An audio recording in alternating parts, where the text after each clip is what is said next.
All right, guys, welcome back to another episode of The Potential Project. I'm your host, Sean, and today I have another amazing guest for you guys. But first, I just want to remind you, if you're enjoying the shows, if you're enjoying the guests, please go hit the subscribe button, share this with a friend. And if ever you get any lesson out of this, if you laugh a little bit, or if it gives you a little bit of wisdom, please share the show. You can text it, you can share it on social media, or you can tell a friend how to find us, because that's the best way to grow this thing. And all these people that I'm bringing on here, their message gets out to more people, and it just might change somebody's life. So you never know. But without further ado, I have someone on who I consider a dear friend. We are coworkers. We are on the same team together. And I'm going to let him share his story today. But without further ado, this is Paul Brooks. Hi, everybody. How's it going? So, some of you guys may know him. If you come to the studio, if you belong to Arete, he is one of our coaches.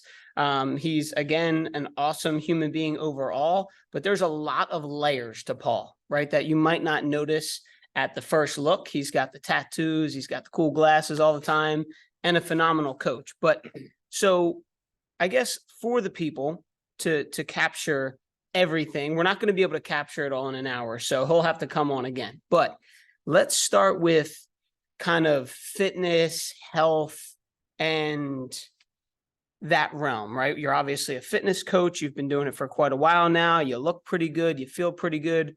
But what was life like when you were younger, Paul? Because you're not a spring chicken anymore. So take us through the younger Paul Brooks. Yeah. So Sean referred to the fact that I'm not so young. I'm turning 48 this year. So it feels great to be in the, arguably the best, most healthy shape of my life. I've been fitter than this, but part of my story is overdoing everything. But if we rewind all the way back, I think in my home of origin, I think a lot of people can relate to this, that my mom, her sort of understanding, or she insisted that if I didn't eat all the food on my plate and take more, that somehow it was I wasn't showing her due respect and the proper amount of love. And so at a very early age, I learned, a negative eating pattern. And I think that part of the issues, with eating back then was the food pyramid was kind of jacked up. A lot of that was driven by big business. On its head. And so like parents didn't have the best resources to figure out. So I just, I'm kind of defending my mom in a way, just to say that she didn't know what she didn't know. But, like for me, a healthy drink was like apple juice. And the water was not a thing. No, we did not pour water. Like maybe if I went to a restaurant, I would drink water like with my meal. But and then it was like from water to diet soda, and then when we were getting, healthier, it was like caffeine-free diet soda. So yeah, I mean, like, I was a kid. I'm a 90s kid, really. Like I really got my formative years were in the 90s, but of course, like I was born in 76. So, I mean, I can't even remember when, like, we used to get milk delivered to our back door by Rosenberger's Dairy. There was a milk box, like, yeah, like it'd be cold. There'd be like cream on the top. Yeah. Like people who are older than me are like, shut up, you're not that old. Yeah. But, yeah, so I learned these patterns. And then what naturally happened was that I was a little overweight. In high school, I was really athletic, and I played lacrosse and ice hockey and football. But I still had a little bit of extra weight on me, and people would talk trash at me, and like, especially in like hockey games, I'd always hear like, "You fat guy." Really? But like, to put that in context, I was just a little bit overweight. Okay, yeah. It's just something that kids would attack. So that was like the first sort of chips in my self-esteem about my weight. And once high school ended, there was no longer athletics to help me. So I like just started gaining weight really, really quickly. And, by the time I was 24, I had reached like about 320 pounds. And So I just never felt like, I felt like it was akin to like standing at the bottom of the tallest mountain and not having any mountaineering ability and being like, how the hell am I going to get up this mountain? That's how you felt. I just like, it's insurmountable. Like, it's Wow. not even worth trying, like that defeated. So how old did you say you were? 24? 24. And you were at 320 pounds. Yeah. So take me back a little bit to high school when like the bantering was going on. Did that have an effect on you? It did. I mean, look, if I have to rewind like further back to just let this nugget, like I was adopted at birth. And so, my parents got a hold of me when I was 5 days old, and they were beautiful about it. They told me from the moment I could understand what it meant, that I remember the book they gave me. It's called Why Was I Adopted? It's big pictures and, all the different reasons kids might be adopted. And I never really felt apart from until I started to get into my teenage years. And that's when, like, by the time I was like 12, I was as tall as my parents. Oh, wow. Who aren't really that short. But I'm not that tall, but I stopped growing early. Right. But then I looked very different from them. I felt very different from them. I felt uniquely, terminally unique. Like no one could understand me. And I just never was in touch with the fact that, and I cringe to use the word abandonment, but it's I've become aware that it's a real issue in my life. And at one point I was doing a lot of really hard work on trying to figure out what was the underlying cause to like a lot of my, negative behaviors.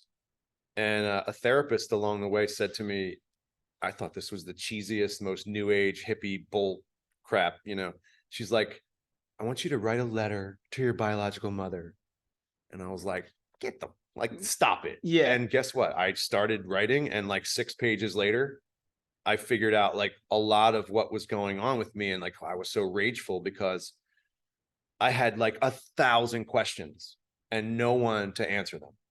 And that's when I really got in touch with what abandonment felt like for me. For other people, it's very different. Like I wasn't discarded, I was given to a family in a loving manner. And so like, that's what made it so hard for me to get in touch with that sense of what it meant to be abandoned for me. And so that kind of hole that was left behind for many years before I discovered that was driving a lot of negative behavior that I was unaware of, like what the driver was. And so like, I was always seeking approval. So in high school, I was constantly like a chameleon. Like I was just trying to, if you were cool, I was trying to be what you wanted me to be. Oh, wow. And so that chase, like that really started a lot of the self-esteem issues, because I couldn't measure my own assets. I only measured the way I reflected off of you. Wow. And so with athletics, again, I was able to maintain a kind of some control over my weight. And I felt like I had a really positive high school experience in the sense that I had a lot of friends. I was able to hang out with the jockey kids who were cool.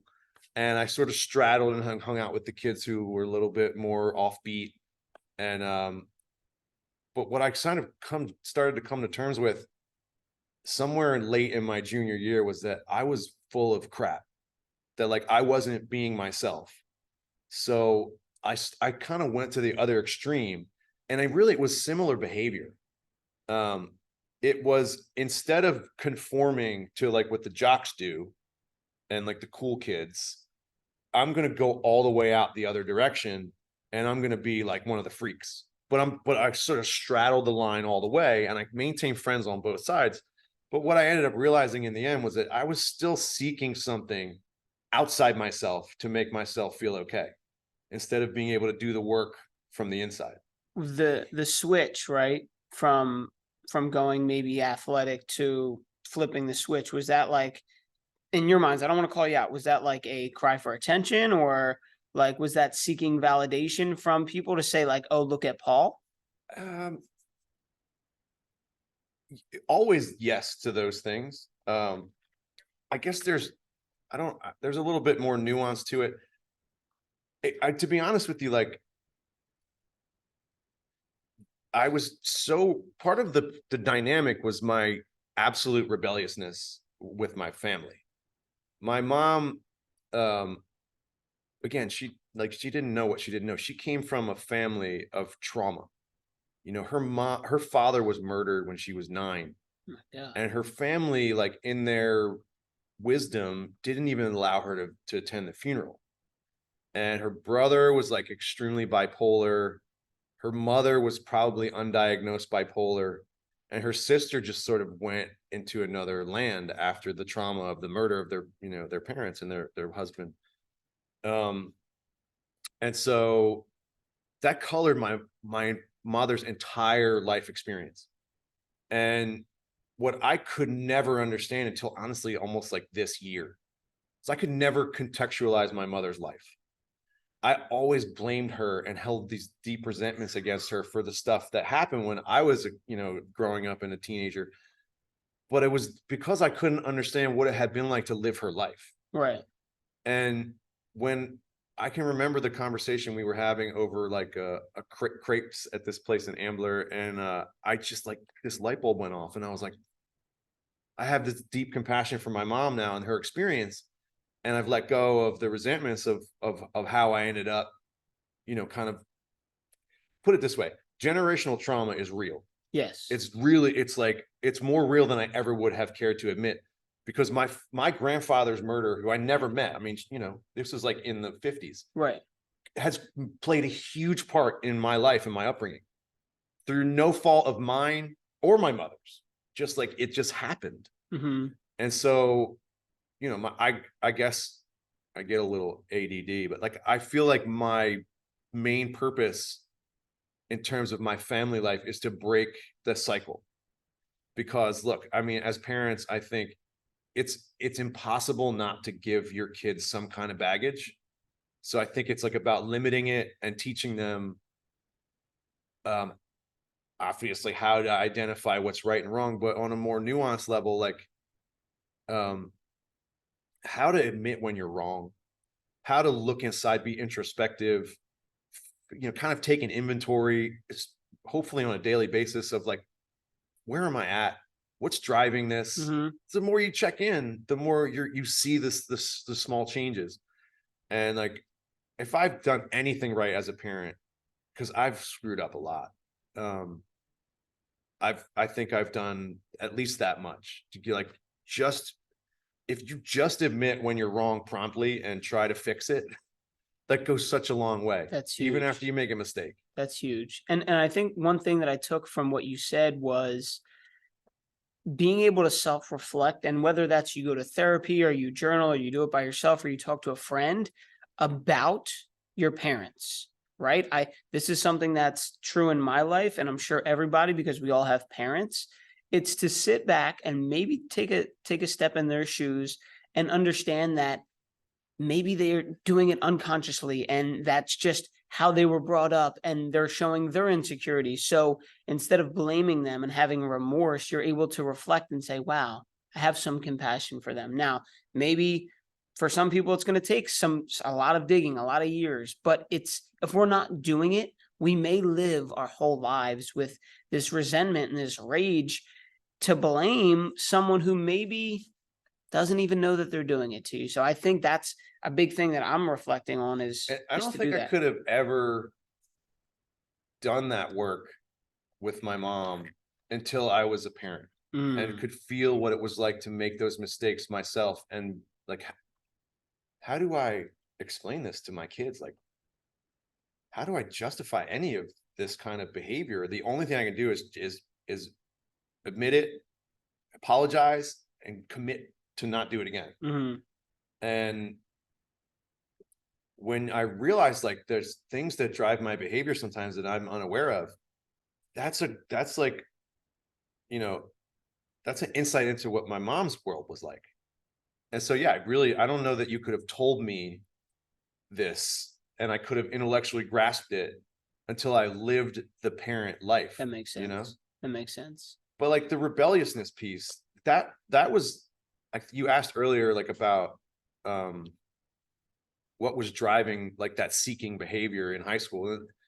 honestly, as I went into my mother and the resentments, is a lot of it was just kind of like a middle finger to her, and to like just push the boundaries. And my therapist would tell me, I'm sure if she was sitting here right now, she'd say, you were just pushing your mother to see when she would abandon you. Ooh. And I'm like, like, you know, I think she would say the same thing about my relationship with my wife, to be honest. But look, the power of resentment, the power of that seeking, the power was so great that I completely took a left turn. I started using drugs. I think I started smoking weed when I was 15. Drinking wasn't really a big thing for me. I just like to do drugs. And the story goes, you know, I had taken a liking to smoking weed, and I've always been like a networker. I know how to kind of talk to people, so I find, like, you know, people sources for things, whatever it might be. But in this case, I found a really good source to get some weed, and it was cheap, and my friends all wanted it. So I would be the one to go meet with the guy. And at first it would be like, wow, I could get my weed for free, you know? This is in high school. Yeah. Okay. Later in high school, like probably senior year. And then it became like, wait a second. I've been gathering up like $500. Like, what am I doing driving this weed around town? Like, I should be making something off of this deal. And a hustler was born. And there's a lot of ensuing stuff between that point and the end point. But just to cut to the chase, when I was 24, I was visited by the U.S. Marshals and the DEA. The day after, they visited my parents' house. So I had moved to Pittsburgh. Got it. And my parents got a visit from like guys in SWAT gear with, like, you know, AR-15s. What? Yeah. That was my fault. Yeah. You know, and we say like the things we did when we were addicts and alcoholics, like, didn't hurt others and only hurt ourselves. Like, come on now. Yeah. That, I mean, if that's not like hurting others, what a way to wake up. But so they came and got me the next day in Pittsburgh in my apartment. And just to set the context here, I think a lot of what led to my behaviors, besides rebelliousness, was a sense of entitlement. Like, I shouldn't have to work for things. Like, they should just be free to me. Where'd that come from? I don't know. I mean, it's easy to blame like my high school and the fact that, you know, like a lot of kids would like drive to school in a new BMW, and I'd be like, my parents, when we first moved to the area, I would get picked up from Hebrew school, and my mom was driving this beat up old Pontiac, which was like 15 years old. And I like I remember this so clearly. I got in the car. I was like, you can't drive this freaking car here anymore. You got to get a new car. It's so embarrassing. Like, I remember like demanding like Z Cavaricci's. Anyone who's from that era will remember the high-waisted, like extra pleats, the most ugliest pants you've ever seen. Anyway, so I'm not sure. Like, it's also, I feel like some of it is a defect in me. You know, like, I thought that things should be easy because I felt smart, and I would like be able to utilize my intelligence to manipulate situations to my favor. I didn't feel like I had to really try that hard in school, and I still did pretty well. I got into all these different colleges. That's another story. A lot of my rebelliousness was driven by the fact that in my senior year, I really was like misbehaving in ways that my parents became aware of.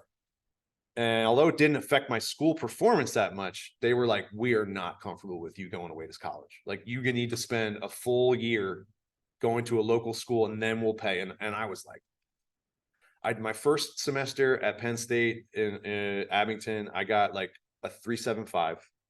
And by the next semester, I withdrew, failing.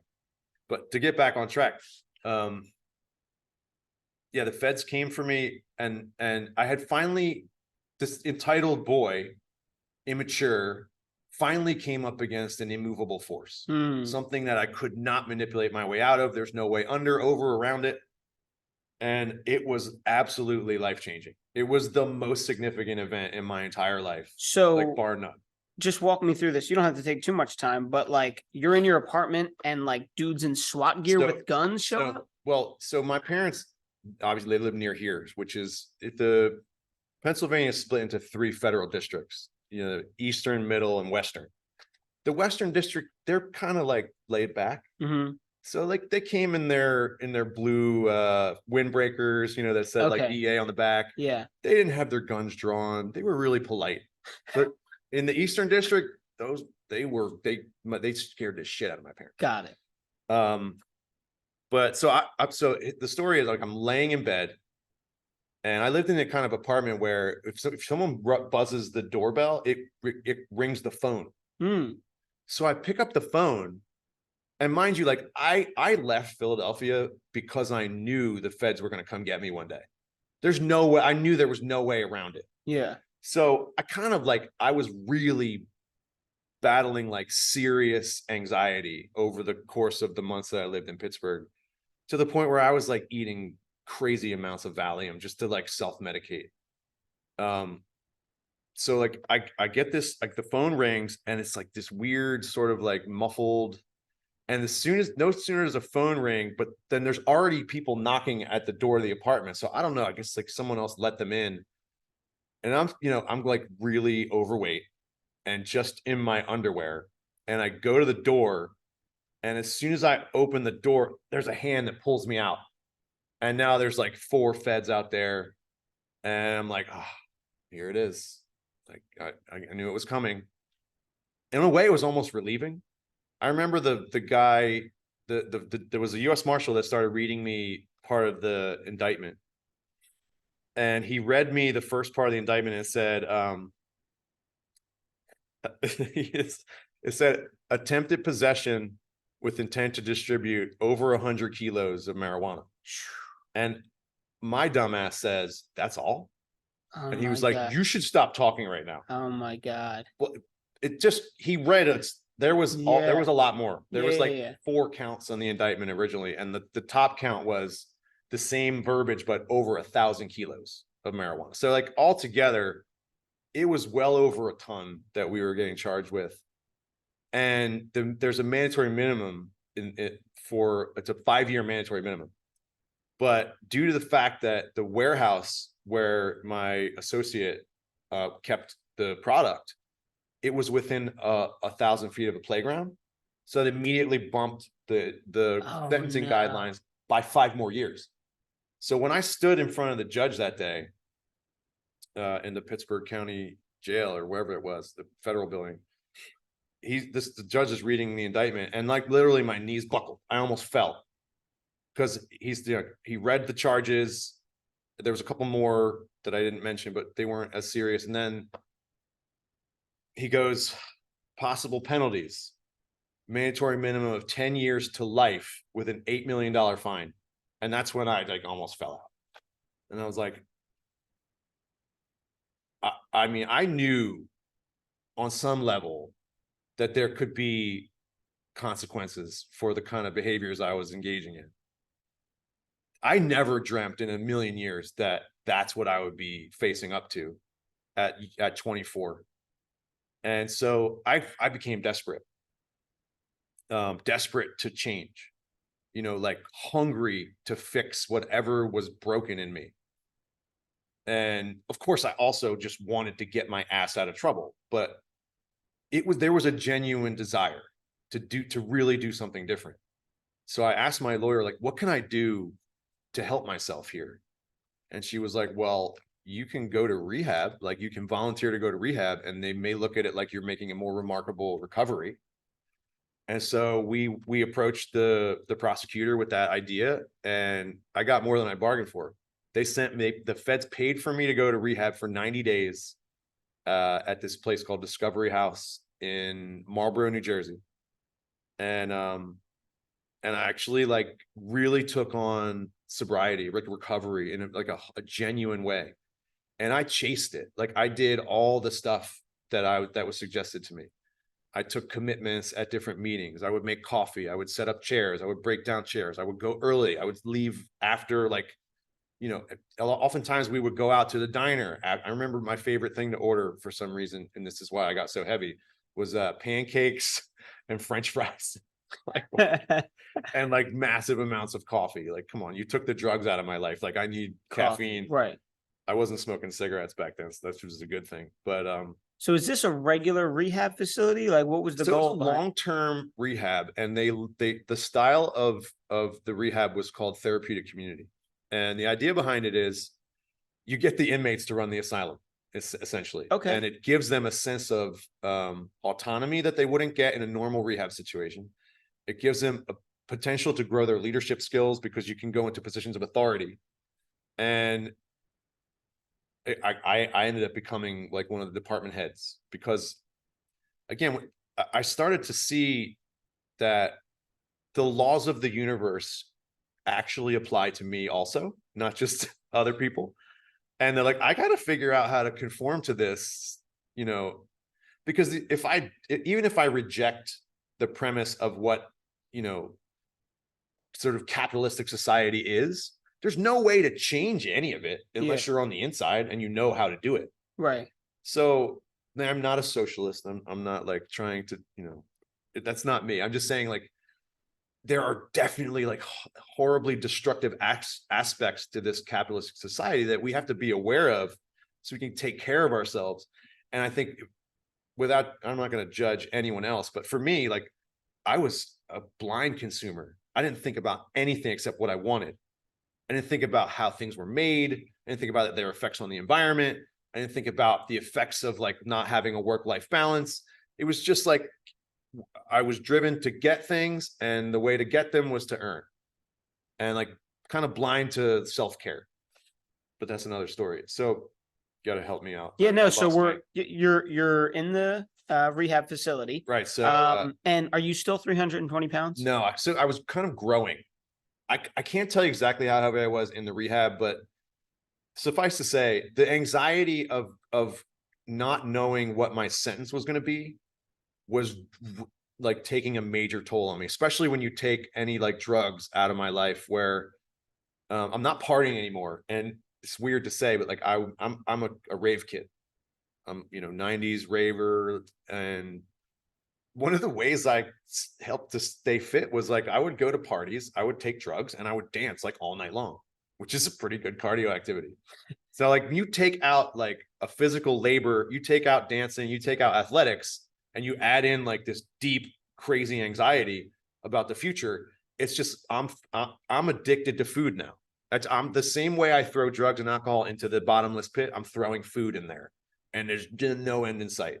So I spent 90 days in the rehab. I spent time in their sort of step down program where I was in like a halfway house scenario. So I got a job, and I was going back and forth from the rehab to this. I was working at Mr. Goodlube, in Shrewsbury, New Jersey, which was interesting. But like fat guy, overweight guy. Yeah. Like I still have the negative words about myself, and that's part of my story is self-loathing. So but I spent 90 days in the rehab. I don't know, 3 months in the halfway house, and I got my own apartment. Nice. So I lived in Bradley Beach, like 3 blocks from the beach. It was the first time I'd ever seen like heavy snowfall and like the ocean at the same time. Yeah. It was pretty cool. I would ride the train to work every day, and I just knew that it was just creeping. It was creeping and creeping. I was going to have to go get my sentencing, and I got my sentencing. And, there's a lot of different ways that I look at this part of my life. And I'd like to say that I learned a lot about life in ways I had never been exposed. I was such a sheltered kid in the suburbs. I never understood what it was like to be inside the criminal justice system. And I guess in a way, I did not have I did not have a bad experience. It served me exactly the way I would have hoped it would. Even though I thought that the establishment was the enemy, they took a look at me and they said, this guy can make it. This guy can make it in the world. And so, and to be fair, I saw a lot of people that had just the same potential I did that don't look like me, that did not get the same break I got. So I want to make that really clear. Like, I had the complexion for the connection, as they say. Yeah. And that's another whole podcast. So, but so I go ahead. No, I was just going to say, so what was the final verdict on your sentencing? So I got sentenced to 30 months. Okay. In lieu of 30 months, I was able to go to this intensive confinement center, which is a boot camp. It was a military style boot camp in Lewisburg, right outside the big scary wall in the maximum security prison. Yeah. And like, believe me, you could hear sounds, really eerie, scary, like terrifying sounds coming out from behind the wall. Definitely a deterrent to be near that building. But we lived in like military style barracks, bunk beds. I remember going in there the first day, and the sentence. So in lieu of 30 months, it was 6.5 months in the boot camp, about 4 months in halfway house, and then about 9 months on house arrest with an ankle bracelet. But the first day I got to the boot camp, they had us stand at parade rest, which I can just demonstrate. It's like, for anyone who doesn't know, like, you stand with your palms on top of each other behind this, like the small of your back. Yeah. And I was standing that way for about 5 minutes, and it felt like I had like daggers being like, I could not even stand at parade rest. Like, I was about 320 pounds at that time. And I felt like there's no way I'm going to get through this. And like, if you screwed up in any way, the standard penalty was 50 push-ups. Like, I could do like 5 to 8. And then they just stand there and like yell at you, like, okay, give me some more, like, just hold a plank, then go from, I'm like, eventually they'd let go. And, you know, there's no way I could have done it. But I guess for a kid in my position, and I say kid because I was not a grown up, even though I was 24, I kind of needed that weak, entitled thing to be beaten out of me.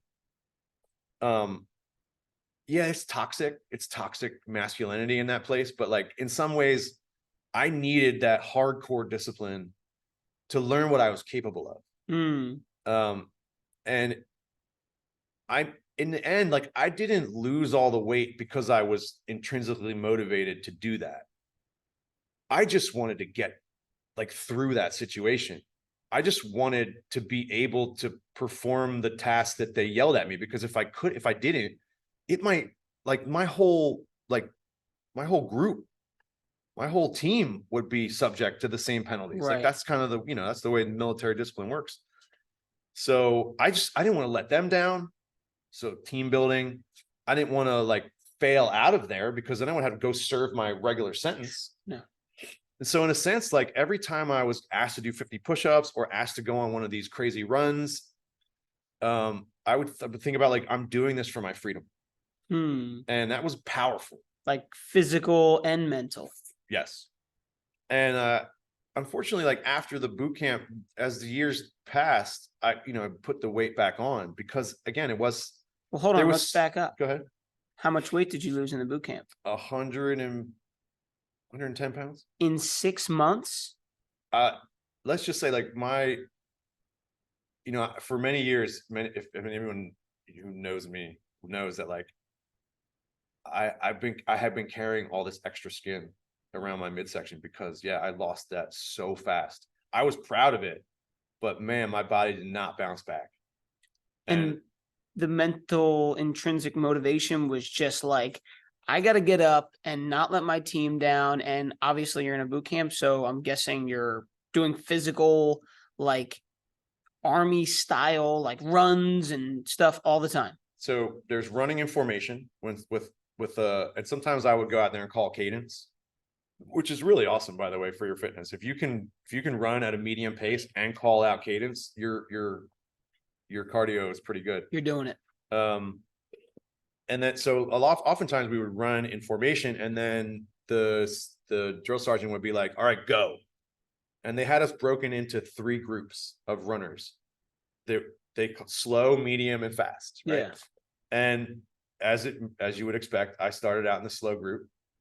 By the time I left there, I was in the fast group, and there was only 2 people faster than me in the entire Wow. unit. They gave me an award for physical fitness. No like way. Most improved or whatever I forget what they called it, but I mean, it was remarkable, the transformation, and I wish I had held on to it more, but life gets in the way sometimes. But yeah, I mean, the other thing that was interesting was like I was on like the drill team, so we did marching in like choreographed marching. Yeah. They had me every morning. I would be on the flag team, so we would march out, raise the flag. There's some pretty awesome experiences. I was landscaper. Okay. So like my job was to cut all the like perfect lines and all the lawns around the camp. With a push mower. With probably. a push mower, yes. Not a John Deere. We did other like,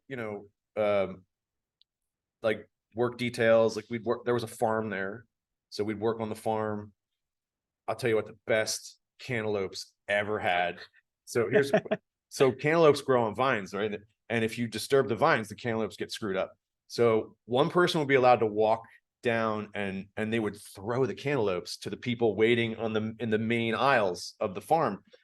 And so we would accidentally on purpose drop cantaloupes sometimes so we could eat them right there. So they would bust open. They've never been as hungry as I was in this boot camp. Wow. I would eat hot pepper sometimes in the field just because I was so freaking hungry. Because you're just constantly going, right? And like, this is the level of toxicity. Like there was this one CO that would follow me as I went through the lunch, like the cafeteria line, and he would yell at me based on what I put on my plate. And he wouldn't even let me have salad dressing. Wow. I was like a rabbit just eating plain old like leaves. Like, what the hell? Yeah. But, in the end, I came out the other side like a whole different person. And I think the most important thing I learned there was how to value like working for something, as opposed to like just kind of acquiring it because you're somehow think you're special in some way. Well, that's what you said, right? But prior to that, you said because of your intelligence and your upbringing, you felt like maybe I don't have to work hard and I should just deserve this stuff. And that seems like a serious lesson to learn. I completely swung the other direction, because one of the unfortunate things is that as much as I learned about work ethic and taking pride in everything, even if it's like cleaning the floor with a toothbrush, which I did, it translated great into my work life. But the fact that I felt branded forever as a felon, I had this imposter syndrome going for many years, like many years. It followed me. I never felt like anyone would want to hire me. And whenever I was promoted, I would think to myself, do these people know who I am? Like, are they really going to give me the keys to this building? Like, getting the alarm codes? Like, what the? And I would like, I guess the one thing I learned that got me through was that I could, even if I was scared, like completely terrified of something new, that I should accept the challenge. Because like I've proven to myself in the boot camp scenario that like if someone throws a challenge at me, I can usually overcome it, which is really my whole philosophy about fitness. Okay, but I guess you have to go back really kind of far to figure out like where I learned this for me. Yeah. And it just comes down to like, I've had such difficult scenarios put in front of me from a physical standpoint that I was at times incapable of completing.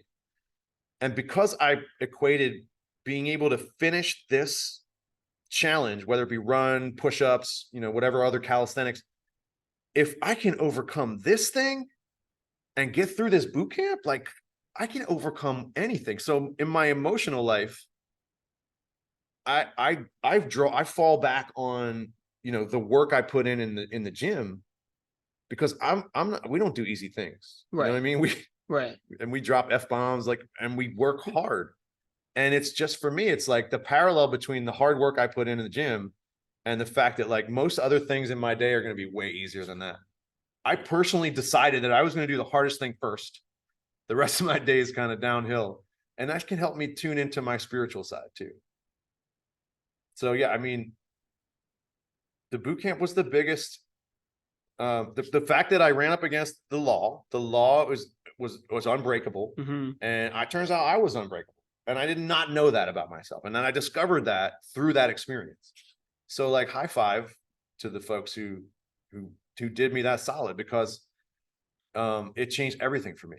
Well, it's important to acknowledge that, because I think a lot of times people find you don't need to go to ground zero in your life. You don't need to go to rock bottom, but through those struggles and through those temporary, misfortunes come a lesson or something that, I don't want to get, mystical, but like a higher power was putting there on purpose for you. Like if you had not gotten arrested, you wouldn't be sitting here. Maybe something traumatically worse would have happened, but through those hard times, you were able to actually change your mental, approach, and even your physical body. You lost over 100 pounds in a short amount of time. Now, what about after the boot camp, right? Like you said, you're working, you're I don't want to say degrading yourself. You're devaluing yourself because of your association with the law. And what's going on then? So I found a lot of value in the work, because I realized like I don't feel good about this situation I'm in. I went to work for the first like 9 months with an ankle bracelet on, and it was hot. I worked at Sam's Club. I started out there as mounting tires, and talk about higher power, which I have a hard time with saying the word God. I just part of my, but I'm working on it. But in that sense, like I remember September 9th, 2001, I went in and I met with the supervisor from the tire shop at Sam's Club. It used to be in Hatboro, like right by the turnpike.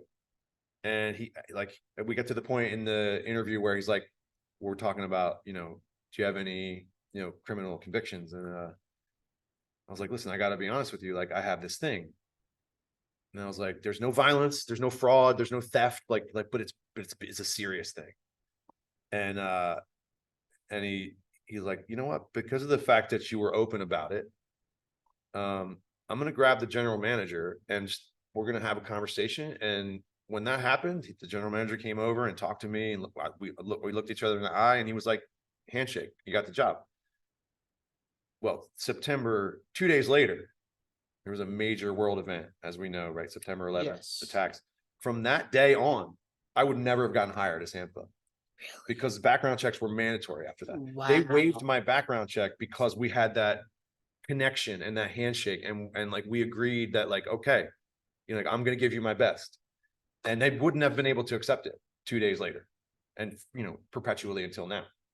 So yeah, there's been some interventions in my life. Yeah, I mean, listen, and not to try to switch this to another learning lesson for people in general, but like if you would have said, let me push back that interview, or you wouldn't have got the job. So like you gotta go, you gotta do, you know what I mean? And if you fall flat on your face, oh well. But so we're working at Sam's Club.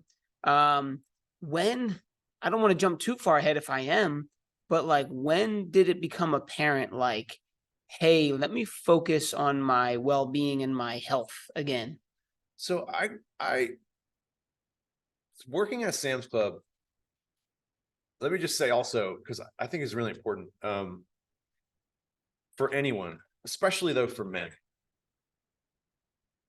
So many of us have been encouraged, maybe from our home of origin, maybe from like our culture, that we don't talk about how we feel.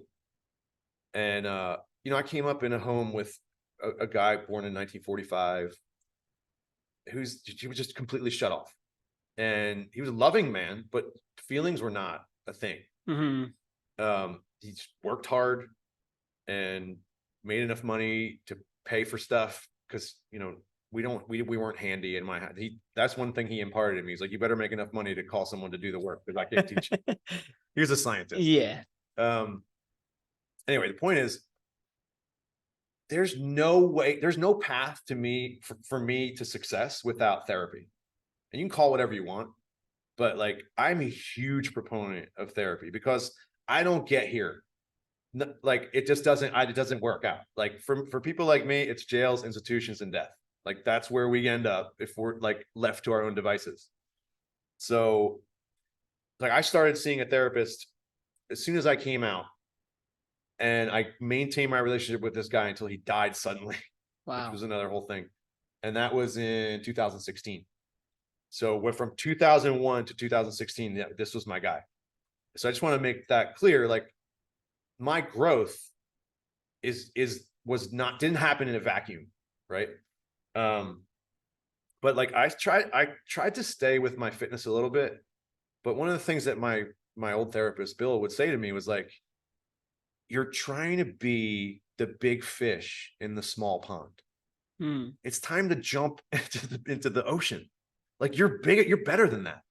What are you allowing yourself to be subjected to? You know, not to bash any company at all, but like, there wasn't, I eventually I became a manager at Sam's Club. And then I became like, I was on the verge of becoming like a co-manager, which is like a crazy responsibility for someone in my position who's like just a few years before was like shackled. And it was hard for me to like process like what was possible. And so I allowed myself to turn all those feelings back in on me in sort of like a self-loathing way. And also I allowed it to limit me and feel like I was stuck at this one company who gave me a shot. And I knew years before that it was time to leave there as the culture was changing, but I just wouldn't do it. And it finally, I finally got to my wit's end one day. And by this point, you know, I tried running. I didn't lift anymore at all after I left the boot camp. I was running, and then that slowed down, and I was in a really, really negative relationship with the person who I refer to as Voldemort, the one who shall not be named. Oh my God. Anyway, so it was toxic. Like, I wasn't really in a good space. I was really uncomfortable with myself. I was that big fish in the small pond. And she was like kind of sociopathic. Like, I got my nose broken. I got attacked with 5-inch heels. Here's a big part of my story. But when my father was diagnosed with ALS, I had been estranged from my parents for a few years. I had gotten married to this woman. And when I told her that my dad asked me to come home and help take care of him because he was dying, she was like, it's them or me. It's like, finally it broke through. Like, I was finally willing to get away from that situation. But yeah, so I'm working at Sam's Club, getting I finally got to my spirit broken, right? And my 10th year at Sam's Club. And I went home one day and I was like, Jenny, my wife, I'm like, I gotta quit. It's like, I gotta put my 2 weeks in. I cannot do this. Like, I know I don't have a job lined up, but like, I cannot countenance this shit anymore. And she was like, I support you. You're gonna find another job. Just do it. So the person I was at that point, and I still am, is like, I went in there and gave my absolute best for the last 2 weeks. And it was really, I'm saying this because I still have feelings about it, but you know, all the people who worked above me, there was only one person above me at that store. And then there was my management team. And then there was, you know, the people that worked under me. All the people that worked under me were like begging me to stay. No one else did. Not one person. Now, I don't know if that's because, you know, they were like, we know he's just done. But that hurt. Just yeah. But and so what I vowed I would never give that much of myself to the point where I was draining. You know, I could no longer take care of myself because of how much I was giving. And my old therapist, he always said this thing to me that I thought was like crazy, but it was like, you need to go work for a company that's family owned. And like, you make yourself indispensable to them, and they will give you the keys to their business. So I went to work. Look, the day I left Sam's Club, again, I said I networked. So I called my old store manager. His name was Owen. guy was like one of my biggest mentors. And I was like, dude, I just quit. He had left Sam's Club not long before me, and he went to work for this company called Penn Jersey Paper. I called Owen immediately upon, leaving that day, and I was like, dude, do you have anything for me? Like, I can't. I left. I'm not doing it anymore. And he was like, finally. And he's like, I just filled a position. It would have been perfect for you. And he's like, you know what? Hold on. He puts the phone down. I hear muffled speaking, and then he's like, yeah, you can be store manager. And I was like, what? So like the same day I left, I had built such goodwill. I had proven myself to someone so influential that just by a quick phone call, he was like, you got the job. Wow. And that was this a family-owned company. The Furia family owns that company, and I got to interact with the owner.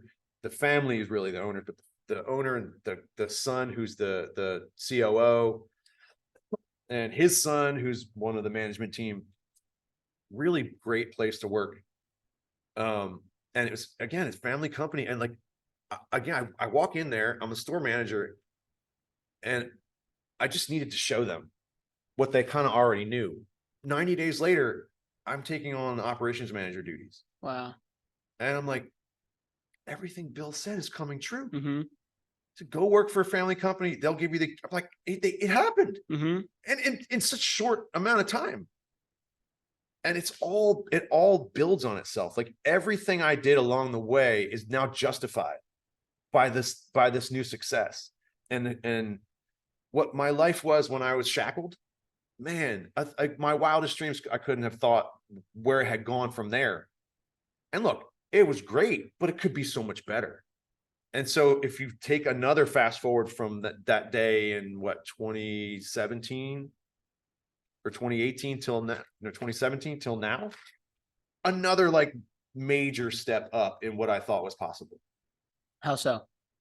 Well, at that time, when I first got promoted, I was dating my wife, and she had a son, Aiden, from a previous relationship. And I was kind of getting my footing on just having a relationship with both of them, because there's no way to be with Jenny if I wasn't going to be in Aiden's life. Right. But I can tell you this, the day I met Jenny, I was blown away. Like I just took my, that crazy feeling. And she called me the next day because we're foodies, and like we were talking about where we would go to eat the first night I met her, and like all these different things that we liked. And I didn't have as broad a horizon on my foods as I do now. She helped me with that, but she was like, you never had Korean barbecue? And I'm like, no. She's like, we're going. And so the next day she called me and was like, we're going to Korean barbecue. And I just like, basically from those first couple of experiences, I just realized like, no matter what comes with her, I'm all in. So if that means I'm a dad now, like, I mean, I was dad in training, but yeah, then I'm in. I'll take it. Like this is the one for me. And it turned out to be true. So now I've got a budding relationship and with both mother and son. And then I get this new job. And I remember the funny story. I was talking to Bill, my therapist, about like, I think I want to propose. And he was always a hustler. So he's stalking all these different like eBay sites, and he finds this ring that it was the person didn't even know what they had. They thought it was like a silver ring. It turned out to be platinum. Oh wow. And he bought it for me. It's on the cheap. And one day he gave it to me. I paid him for it. And I was like, man, this is crazy. I can't believe I'm going to do this. I went home, and Aiden at that time was 4. And 4-year-old Aiden found the ring. Right. And he's like, what is this? He's like, and I'm like, oh no. And he's like, is this for mom? And before I could even like reach for it and take it from him, he ran into the other room. Oh my God. Where she was out there watching TV, and she goes, hands it to her. And I was like, I guess I'm doing this now. So Aiden proposed for you. Kind of, yeah. I mean, I had this plan where my friend Mike has a band and it's called Past to Glory. And he'll love me for saying this. They're a terrible punk band, but I love them.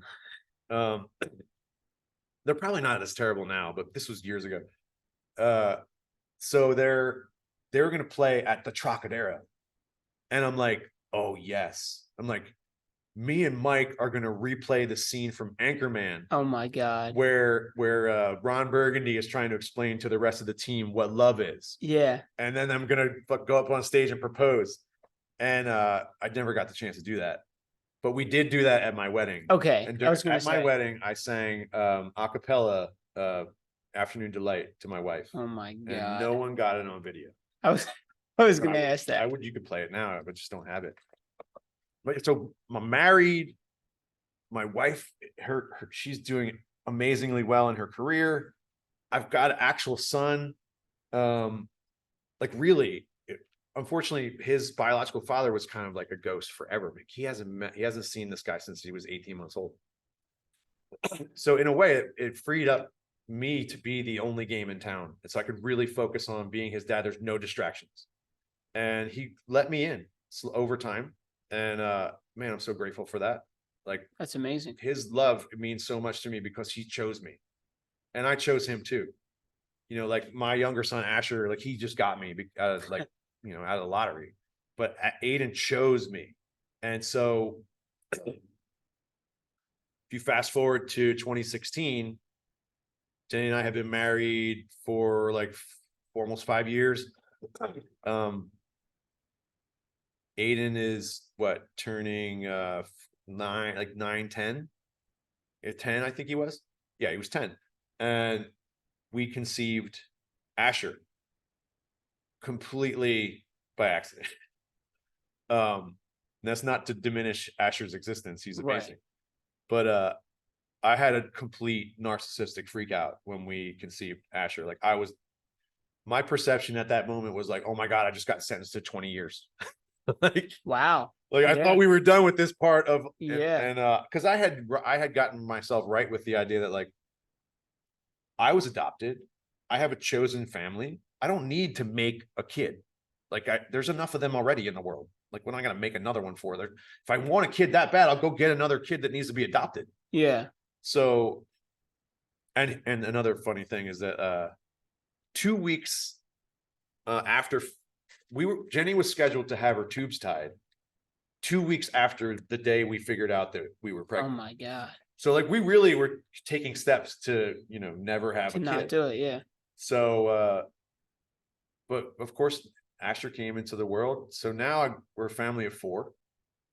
And let me tell you, as a person who's walked the earth, you know, up to that point, I guess it was 41 years without ever meeting another person I was related to by blood. There's nothing like I never could have prepared myself for what it felt like to watch him come into the world. I was not ready. I mean, just completely overcome. And it just, no hesitation. Like he's been, you know, you think when a person says like, I don't want to have kids, I wasn't sour that he was born. You know, I was only sour when I first found out we were pregnant. Yeah. But like, man, it's, and anyone who's had a child from infant on knows that like, it's really kind of like a not magic. It's kind of a good, it's an acceptable treatment for narcissism because like you have to put someone else's needs entirely in front of your own. Mm-hmm. This little thing is completely dependent on me for everything.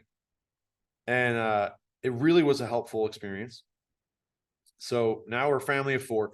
And so one of the things that happened at that point was, and I guess I have to rewind slightly, is that Aiden's here and he's not like, he knows that I'm not his biological. I don't know how he's going to feel when this new baby arrives. And I got this real deep urgency. Like I have to adopt him. He's gotta know that, like, I'm not just telling you, I'm gonna show you, like, you're my son. So we went and met with his biological father, and he agreed to sign over his parental rights, and we got that done. Nice. So Asher was an infant when Aiden officially became my son by law. And like, what a dream, man. Like, really. And so I guess one of the things that helped me stay fit was I realized, and I'm not skipping over a lot, but you remember I gained a lot of weight in the ensuing years after the boot camp and working for Sam's Club. And I finally, around 2010, 11, I started to develop this intrinsic motivation to want to get fit. And I had a template for how it could be done. I had an understanding that I was able to achieve it because I had done it before. But with the difference is I had to move the intellectual knowledge of what was possible and download it into my heart and be like, it's not just possible. If you want it and you chase it, it's going to be yours. And I felt that feeling again, that like looking up the mountain feeling. But this time I knew that I had the mountaineering skills. The first time I had no idea what I was capable of. That's a good You know what I analogy. mean? Yeah. So I embarked on this journey, and I do want to say this is important because, again, when it comes to men, I think oftentimes we're really not as willing to talk about the shame we have about our bodies. And I had such deep shame because, like, I lost the weight, I gained it back, I lost it again. If you see me with my shirt off, even at my fittest, I still had like this wrinkled up belly that would kind of hang over my waistline. And so like the shame in that for me, I couldn't escape it. It was like, in a way, it was torture. And I don't want to overstate it, but this is what I mean by that. Because I know other people have situations that are far worse than mine. But when I say torture, it was that like my job is to be a fitness coach. I work every day toward this goal that is not achievable. They're like, I want for one day in my life, for one day, I want to have a fucking six pack. I don't know why that's the thing for me. Like, I just want to have it. Maybe I won't keep it. It takes a lot of work to get there. But like, it was kind of it felt like a cruel joke. And it was like, my karma won't let me get there because I was such a jerk off when I was, you know what I mean? Like, and so it all would turn back in on me. And I can remember like standing in front of the mirror some days, looking at myself and punching myself in the stomach, like, you fucking fat piece of shit. Like, really intense, like visceral stuff like that. I don't know like how I could process that in a healthy way. I would talk about it with my therapist. I would talk about it with other people who had the same sort of like extreme weight loss that I did, but it wasn't something I could really talk to other people about because it just seems so extreme. And so what I ended up doing, and I'm not saying that everyone should have license to do this, and believe me, I fought with myself so hard, but I ended up getting what they call what do you call it? I can't, tummy tuck. Tummy tuck. Surgery. Yeah. There's a proper word for it that escapes me, but I guess it came down to my wife knew that it was a mental health issue for me. All I could see was that it was an aesthetic concern. And I felt like, you can't do this. It's the least spiritual thing to do. You're supposed to work for this. And then like, I have to be reminded by people who I trust and love that like, you've been working for this. How long has it been now? Like 10 years? Like, when are you going to give yourself a break? If you want it that bad, here's the option. And so like last Memorial Day, I had the surgery, and man, I had terrible complications at one point. Nothing to do with the doctor. The doctor was amazing, but I bled a lot inside. And and because of the potential for infection, you know, one of the things you have to have is you have to have drains put in on both hips. Okay. But if the drains are in too long, you could potentially get infected. So when the doctor removed the drains, I really needed to keep one on this side. And so I I started to swell and swell and swell, and ended up with hematoma. And like I was getting fevers, and I was like, oh no, like I'm gonna get a blood infection. Like I've never felt any kind of pain like that. And what was hard about it was that I realized like I inflicted this on myself. And at that point, I was being mean to me as usual, which is like, you just want to look good. So you become useless to your family. You can't earn any money. You're laying in bed. People have to take care of you. Jeez. Also, you can have a six-pack one day. Like, yeah. And like, I was really scared that the surgery was actually going to make my mental health worse, because I couldn't give myself a break until I was able to.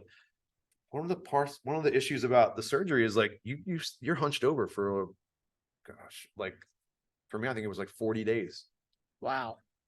You can't even really extend. And I still have tightness down here. Uh-huh.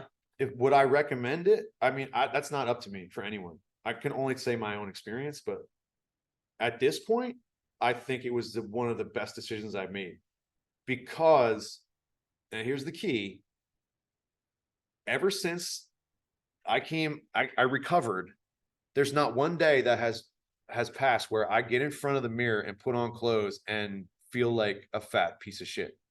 And I use those words because that's what I use to describe myself. I would never use those words to describe anyone else, but that's how I talk to me. I never punched myself in the stomach since then. In fact, if I've ever gotten in the front of the mirror and changed clothes, it's because I prefer something else, as opposed to like, I feel so disgusting in this. And that alone was like worth every bit of pain I went through, because it took up so much space in my mind and so much emotional energy to deal with those feelings that I didn't have enough left for everyone else that I needed to give them to. And so I guess what I've found is that what I learned in the boot camp, what I learned in my professional life when I was the big fish in the small pond, what I learned when I got to Penn Jersey Paper, all of that, and what I learned in my growth, and then my descent back to being overweight again, and then finding intrinsic motivation, was that I have this story. I have this way to relate to so many different kinds of people based on my experiences. And I want to bulletproof my fitness, to be selfish. And so at some point, my wife was becoming really successful in pharma industry. And we kind of like put our heads together and was like, look, this retail is sucking my soul. Like, what do you think about maybe me trying to start a business? And that was my initial idea. So initially I was like, I'm going to do this business that has to do with cars, and I'm going to be a fitness coach. I realized like I was not cut out to do this car thing. So I was like, oh, I'm going to get all these personal training clients and I'm going to knock it out the park. And I was not having a lot of success getting personal training clients. And when I did start training people one-on-one, I didn't love it. I have found it hard. Like I can be socially awkward sometimes. I felt it really difficult to maintain a rapport with someone if we didn't like gel. Some people was great, but I had it. And like, I can't just tell people I don't need I can't like select clients. Right. So I live next door, or I live 2 doors down from Lisa, our previous head coach at Orange Theory. And I remember seeing Lisa, I guess it was after the birth of her second daughter. And I remember I'd go out, I'd see her like running up and down the street sometimes. And then a couple months would pass, I saw her and I was like, oh my gosh, like this remarkable transformation. And I stopped one day, I rolled down the window, I was like, yo, how did you do it? And she's like, wow, Orange Theory, I work there now. It's like, she's like, you should get a job. It's like, I think I can get you in there. And I was like, yeah, I'm gonna do this personal training thing. So like 2 months later, I saw her again. She looked even fitter. And I was like, they're still hiring over there? And man, it was like trial by fire, as you know, working at Orange Theory, especially in the heyday. Like, I don't know how it is now, but I know like morning classes were like a zoo, man, like people everywhere. Sometimes like 33 people in the room at one time, rowers and treadmills and people training on the strength floor, and like got a microphone on, music blaring. Like, how am I gonna, again, I felt like, how am I gonna do this? People are gonna see right through me, like they're gonna know I don't know what the hell I'm doing. Not true. But man, I learned so much about coaching, and I learned that I love the group dynamic, like better than anything else in fitness. I love the group dynamic, and it feeds my soul in a way that almost nothing else can. The positive feedback loop that we get in this room and any room like it, like I get goosebumps like every time I coach. Yeah. There's always something, and maybe 2 or 3 things that just send me into that like sort of euphoric place. And I just feel like I'm finally found that I'm the key. I fit into the lock. You know, there's no I'm not forcing it. It just fits. And so many times I get to share parts of me. I tend to be an oversharer, I think, and maybe it's off-putting to some people, but I'm trying to pick my moments better than I used to, and not like dump shit on people. Right. But right. man, I've seen so many experiences, even in the recent months, where I found the right time to share something with someone, and it gave them like what they needed to get through that moment, and a little bit more motivation. I mean, it happened today even. And like, I guess what I've realized is that all the things about my past life that I thought were you know, like, what's the opposite of assets? Liabilities. Liabilities. All these things that I thought were my liabilities have turned out to become like my assets, and the leverage I use to relate to people. And my story has become like one of the most important parts of my life. When I was working at Sam's Club, I was hiding from people what my story was. And when at PJP, I was hiding from my story from people, thinking that I would be judged. And maybe I was right. Maybe that's not the right environment. Now I could do like one-on-one mentoring, and believe me, it helped me to be able to relate to some of the young people that worked at the stores, to share my experience with them. But it's just unparalleled the way these two things run in parallel. Redundancy. They do, yeah. The story I have and what's happening now, they perfectly merge into like, I don't know. Absolutely. Yeah. I mean, listen, I totally agree with what you're saying.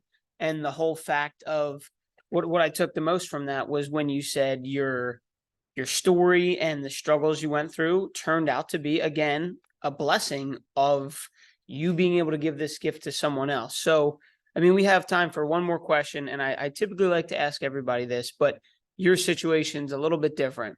If you were to sit down with someone, you meet them in a coffee shop, or they come in here and pull you aside one-on-one, and they are either physically or mentally 320 pounds, like you were, right? Mentally being anxiety, depression, something in their life feels like they're at the bottom of that mountain and they do not have the equipment to get up. What are you telling that person? Well, I mean, this is one of those situations where I would rely on my own experience. But the other thing that, and not to promote where we work, but I'm going to shamelessly promote, is that anyone who's come here and taken a class knows that everybody's got a different body, and everybody works in different ways, right? And there's not ever been a person that's come here that we can't find a way to get them what they need. But it's that door that's getting through that door is the hard part. So, I mean, look, I wish I could say I had intrinsic motivation from day one. But what I would recommend to someone who's struggling is to say, like, if you don't have motivation for yourself, let me have it for you. Let me love you a little bit till you can love yourself. Let me show you that, like, what we do in here, yes, it's physical training. Yes, it can be intimidating. Yes, people make grunting noises. Yes, some of the people in here are lifting really heavy, and there's people here who aren't lifting heavy. There's people who are watching out for their bad knees. There are people here who have trouble getting up and down off the floor, and we have to figure out ways to help them. But they figured out how to get in the door, and they let us love them until they could love themselves. And one of the things I say oftentimes is that there is no more true act of self-love than showing up here and showing up for yourself and putting in work towards a goal. And the other thing I would say is that, like, you can't, as tempting as it is to think about what you want to look like in 3 years. And I say 3 years because maybe even longer. If, like, my goal was to have a six pack, how long did I go from being 320 to, and I still don't have it, by the way. I'm getting closer. Yeah. But gosh, that's a long time. I've stayed dedicated to this, and I don't want that to be intimidating. The point is, you don't shoot for the big goal first. Use small goals. Getting here. Okay. Check that off the list. Getting here twice a week. Check that. Getting here 3 times a week. Then starting to think about, like, what you're lifting in your chest press, and starting to progress just little goals. And again, like, I recommend this place because the people here rally around each other. I get to, like, 3 different times I saw people asking each other's names on stations where they hadn't met yet, and then, like, cheering for each other on all levels. So I guess the recommendation would be, because you're maybe not watching this podcast and you live near Norristown, PA, but find yourself a place like Arete. Like, find yourself a community, not a gym, but like a community where the goal is to better ourselves, not to get stronger. That's part of it, but to become a better you. Because you can't, for me, I can't just become a better me in one facet of my life. If I'm not pushing everything forward, then whatever it is that's not it's not good, is going to drag me back. That's amazing. That's a lot. I mean, I heard you say a couple great tidbits. One of the things that stood out to me was allowing someone else to love and to care. And I think a lot of people, maybe they're in the position where they don't think they're good enough, and anxiety is there, and there's these mental and physical barriers holding you back from reaching that. Well, from what you said, it's take the step in front of you, take the small step, and allow yourself to be vulnerable enough for other people to care. Because guess what? There's probably someone in your life who will put forth a little bit of love and a little bit of care and push you and hold you accountable to that next step. But it's so important that we boil things down. Yes, it might be a couple of years down the road, but if we can just look in front of us and say, let me get to the gym, or let me reach out to a therapist, or let me make a better decision at dinner tonight with what I'm eating. That stuff all adds up. And the phrase that I like to use is stacking wins, stacking W's throughout the day. So Paul, like, thank you so much for sharing your story, for being vulnerable. And hopefully, guys, if you can listen to this and apply it to your own life. Obviously, Paul's life is different from everyone else's, but there were so many things in there that he mentioned about overcoming adversity and dealing with pain and being able to find yourself and do that in a way that worked for him, right? So if you hear this message and you can apply it to yourself, I urge you to take that next step, find that next small win and build it up, and hopefully find that community of people who love you and care for you and want to keep building upon your success, that you can become enough in your own mind. So guys, I thank you so much for listening. Paul, I thank you so much for, again, sharing your story. If any of this resonated with you, please share, like, comment, subscribe. Let us know if there's any specific guests or topics that you want us to talk about, so I can keep bringing these awesome guests on here. But that's going to wrap it up for our show, guys. And I talk to you next time, and have a good rest of your day. And thank you, Paul. Thanks for having me. Awesome. Peace and love.